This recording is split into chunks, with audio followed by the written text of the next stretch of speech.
بعد حمد و صلات،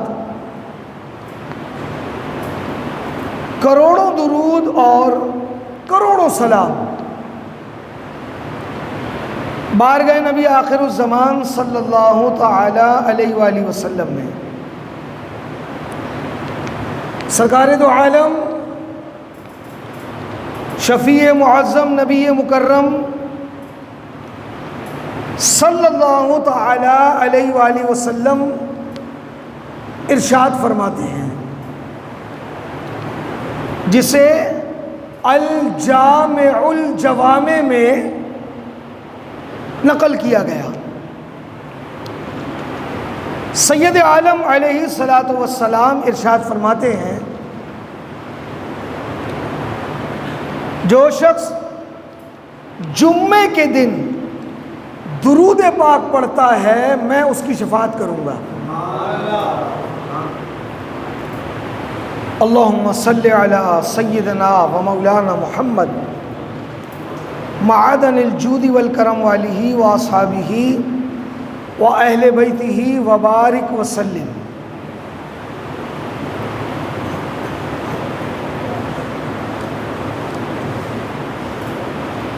ایک چور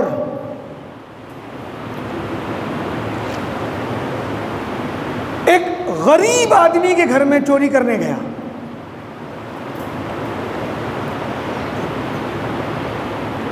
آنکھ کھل گئی، کہا بھائی میرے گھر سے تجھے کیا ملے گا، میں تو پہلے غریب آدمی ہوں۔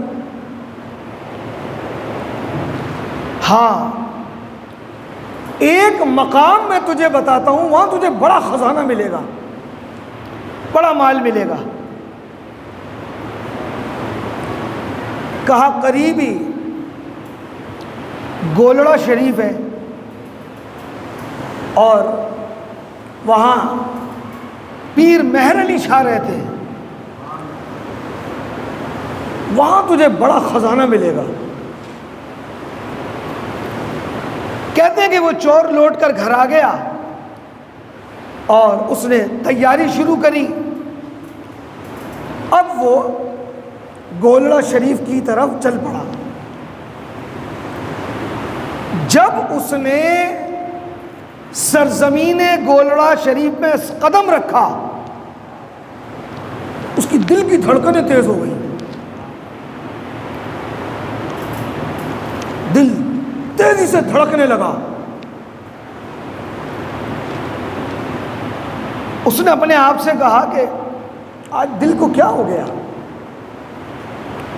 کہتا ہے کہ میں جیسے اور قریب گیا اور دھڑکن تیز ہو گئی۔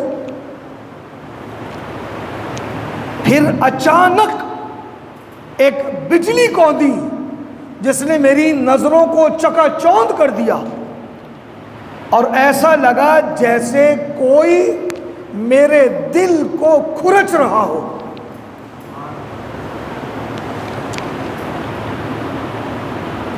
حضرت سیدنا امام اہل سنت پیر مہر علی شاہ علیہ رحمہ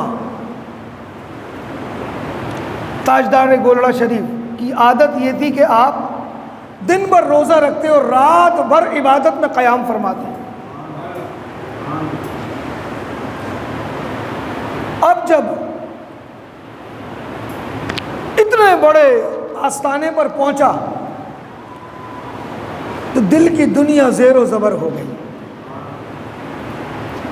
تائب ہو گیا، اور سرکار گولڑا شریف پیر مہر علی شاہ صاحب کے قدموں میں گر گیا، توبہ کری اور برسوں ریاضت میں مبتلا رہا، ریاضت کرتا رہا۔ بتانے کا مقصد یہ ہے کہ یہ جو اللہ والے ہوتے ہیں نا، ان کی شانیں بڑی بلند ہیں۔ یہ بظاہر تو ہمیں کوئی بابا لگتے ہیں، لیکن کائنات کے نظام کو چلا رہے ہوتے ہیں۔ یہ جو اللہ والے ہوتے ہیں نا، یہ ان کی شان الگ ہوتی ہے۔ ایک حیرت ترین واقعہ میں نے آج پڑھا کہ حضرت سیدنا خضر علیہ السلام اللہ کے نبی ہیں یہ، اور حیات ہیں، حیات ہیں۔ یہ جو اللہ کے انبیاء ہیں نا، انہیں دو طرح کے علم دیے جاتے ہیں۔ علماء فرماتے ہیں، میں اپنی بات نہیں کر رہا، دو طرح کے علم دیے جاتے ہیں۔ بعض انبیاء کو ظاہری علوم سے نوازا جاتا ہے اور اسی پر فیصلہ کرنے کا حکم ہوتا ہے۔ بہت سارے ایسے واقعات ہیں، میرے آقا علیہ الصلوۃ والسلام جانتے تھے، لیکن آپ نے ظاہری معاملات کو دیکھ کر فیصلہ فرمایا، اور یہی عمل موسیٰ علیہ السلام کا تھا۔ لیکن خضر علیہ السلام بھی اللہ کے نبی ہیں، لیکن وہ باطنی علوم کے ماہر تھے، اس پر فیصلہ کرتے تھے۔ تو اس طرح انبیاء علیہ الصلوۃ والسلام کو اللہ نے حکم دیا ہے، کسی کو ظاہری علوم پر فیصلہ کرنے کا، اس پر، بعض کو باطنی علوم پر۔ تو اس کا ہرگز مطلب یہ نہیں ہے کہ کوئی چھوٹا یا بڑا ہے، مقام و مرتبے اللہ کی جانب سے ہے۔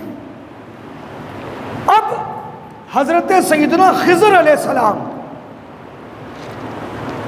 ان کے بارے میں نے پڑھا، امام جوزی نے لکھا، بہت بڑے محدث ہیں امام جوزی رحمۃ اللہ علیہ، ابن جوزی۔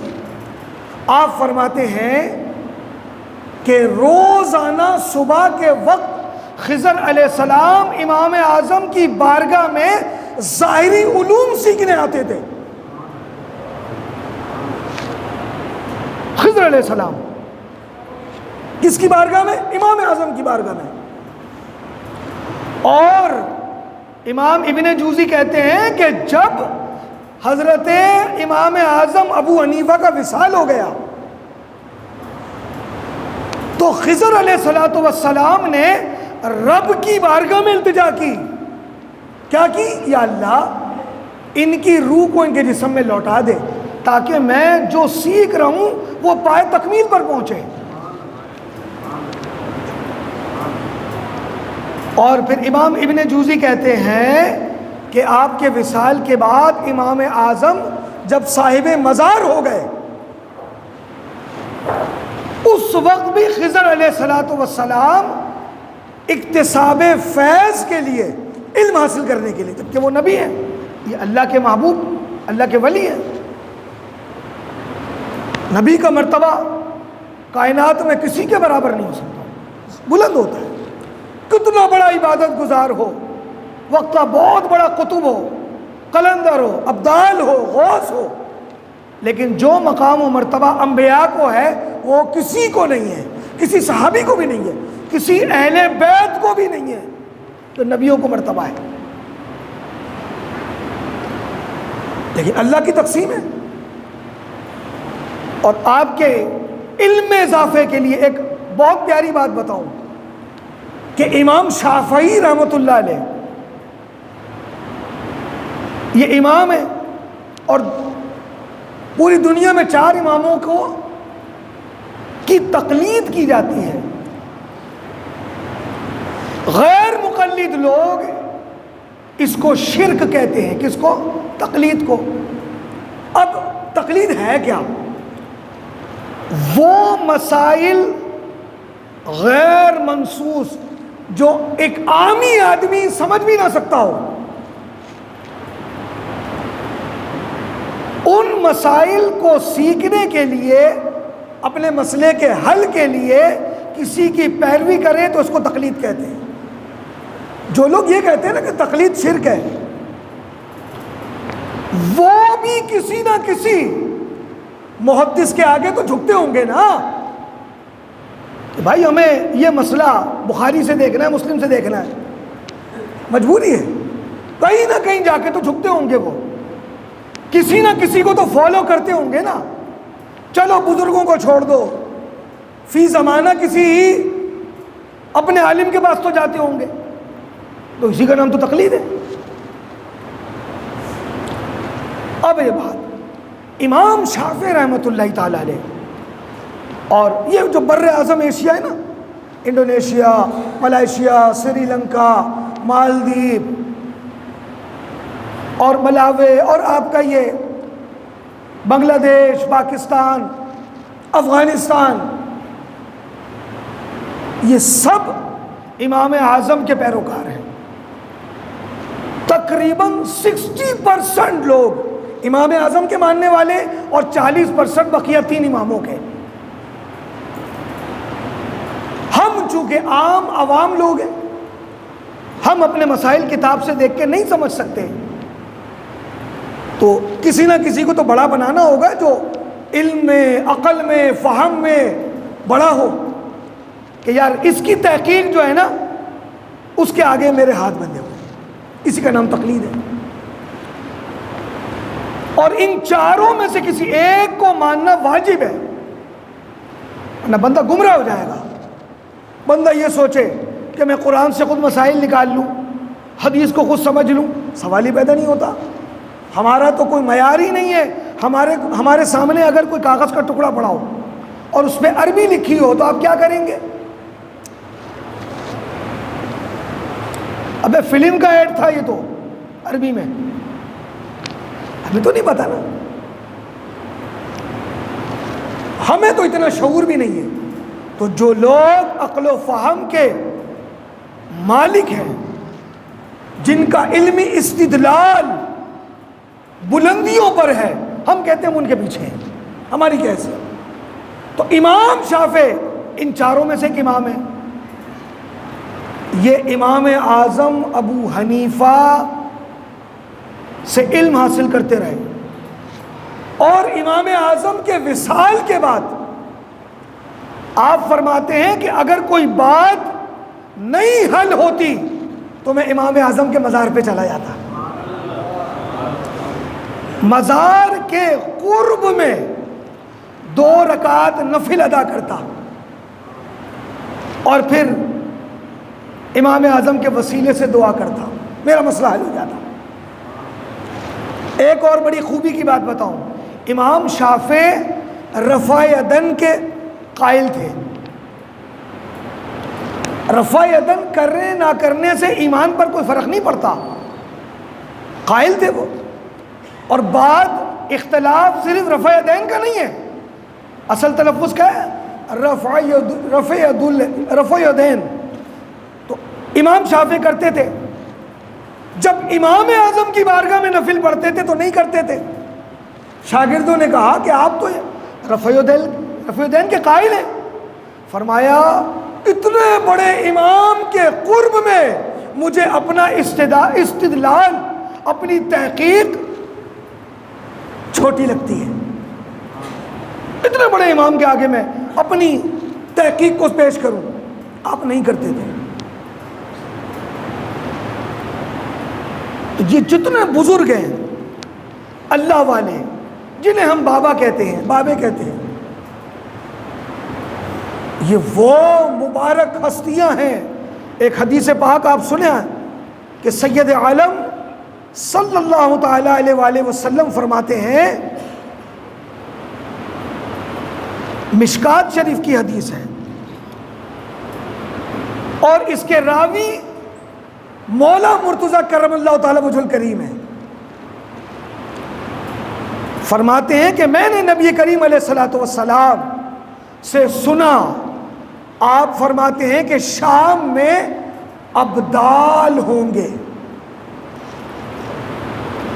جن کی تعداد 40 ہوگی، جب ان میں سے ایک فوت ہو جائے گا اللہ تعالیٰ اس کی جگہ دوسرا مقرر فرما دے گا، ان کے وسیلے سے بارش ہوگی اور انہی کے طفیل دشمنوں پر فتح حاصل ہوگی، اور انہی کی برکت سے اہل شام سے عذاب کو دور کیا جائے گا۔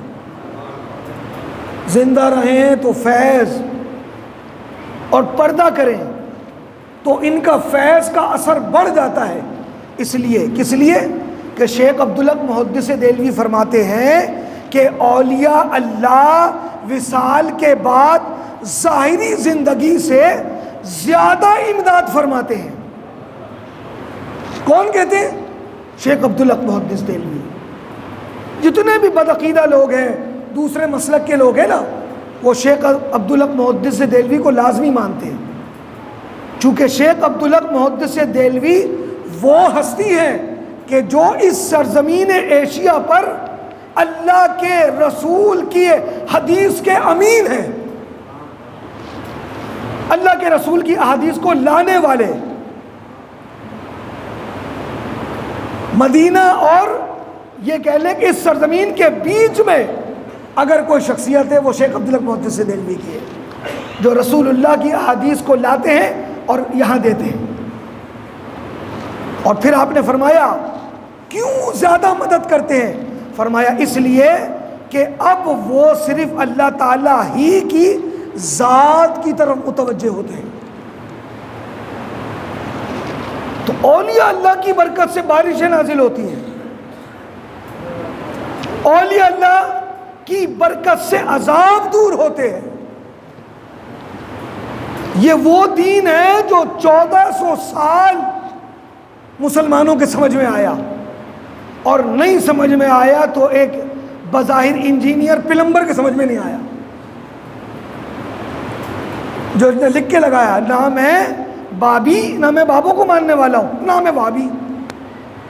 یہ بہت بڑا فتنہ جس سے میں آپ کو آگاہ کرنا چاہ رہا ہوں کہ اولیاء اللہ اللہ کی عطا سے امت کے اور اللہ کے بندوں کے لیے بہت بڑی نعمت ہوتے ہیں. رسول اللہ کی حدیث سنائی نا مشکات شریف کی. اب کو یہ کہے میں تو کسی بابا کو نہیں مانتا، کسی کو بھی نہیں مانتا، تو 1400 سال جو بزرگوں نے دین سمجھا وہ ایک طرف، اور ایک ایسا انجینئر عالم بھی نہیں، محمد علی مرزا، سوشل میڈیا پہ لوگ جانتے ہیں، بہت بڑا فتنہ ہے. اس کی اپنی تحقیق کی کیا ویلیو؟ کوئی بزرگ سمجھ میں نہیں آتا اسے.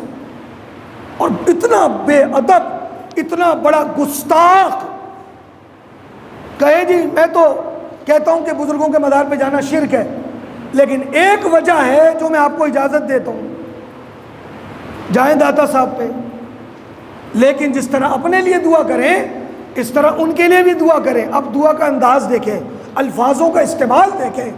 دعا کریں یا اللہ انہیں بخش دے، جب قیامت کے دن لوگ پھنسے ہوئے ہوں تو ان کو بچا لے، جب قیامت میں لوگ برہنہ ہوں تو داتا صاحب کو کپڑے عطا فرما. نعوذ باللہ من ذالک. کتنی بڑی گستاخی ہے بزرگوں کی. وہ کوئی بھی صحابی ہو، کوئی بھی تابعی ہو، کوئی بھی تبع تابعی ہو، کوئی بھی اللہ والا بزرگ ہو، یہ سب انسان ہی تو ہے نا. یہ ہے کہتا میں کسی بابے کو نہیں مانتا، نہ غوث پاک سمجھ میں آتے ہیں اسے، نہ امام اعظم سمجھ میں آتے ہیں. آگاہ کرنے کا مقصد یہ ہے کہ لوگ چونکہ سوشل میڈیا پر زیادہ ایمان لانے لگے، قرآن و حدیث کچھ بھی کہتا ہو، لوگ ایسے لوگوں کے پیچھے زیادہ جاتے ہیں جو نئی بات کرے، جو اپنی تحقیق بتائے. تو خدا را اپنے ایمان کی فکر کیجئے،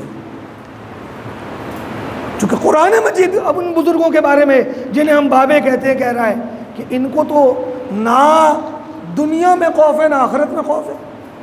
الا ان اولیاء اللہ، بے شک ضرور اولیاء اللہ کو لا خوف نہیں ہے ان کو. خوف کسے کہتے ہیں؟ ایسا نہ ہو جائے آنے والے وقت کا. اور غم کس کا ہوتا ہے؟ جو گزر گیا. ایسے ہی جو تکلیف گزر گئی اس کا غم رہ جاتا ہے، اسے کہتے ہیں حزن.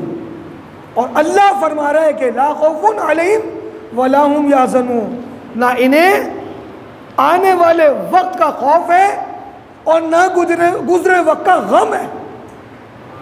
یہ دنیا میں بھی شاد کام اور آخرت میں بھی شاد کام و کامران. تو یہ ہماری مجبوری ہے کہ قرآن مجید کا یہ فیصلہ ہے کہ ہر شخص عالم نہیں بن سکتا، اسی لیے کہا کہ نہ جاننے والے جاننے والوں کے پاس جائیں۔ اگر ہر شخص داخلہ لے کے 8 سال 10 سال دارالعلوم میں لگ جائے، اور پہلے زمانے میں تو 25 سال ہوتے تھے، تو کاروبار زندگی کیسے چلے گا؟ اسی لیے کہہ دیا کہ جو نہیں جانتے وہ جاننے والوں کے پاس جائیں۔ تو پتہ چلا کہ ایسے لوگوں کو بھی اللہ پسند کرتا ہے جو نہیں جانتے لیکن جاننے والوں سے رجوع کرتے ہیں۔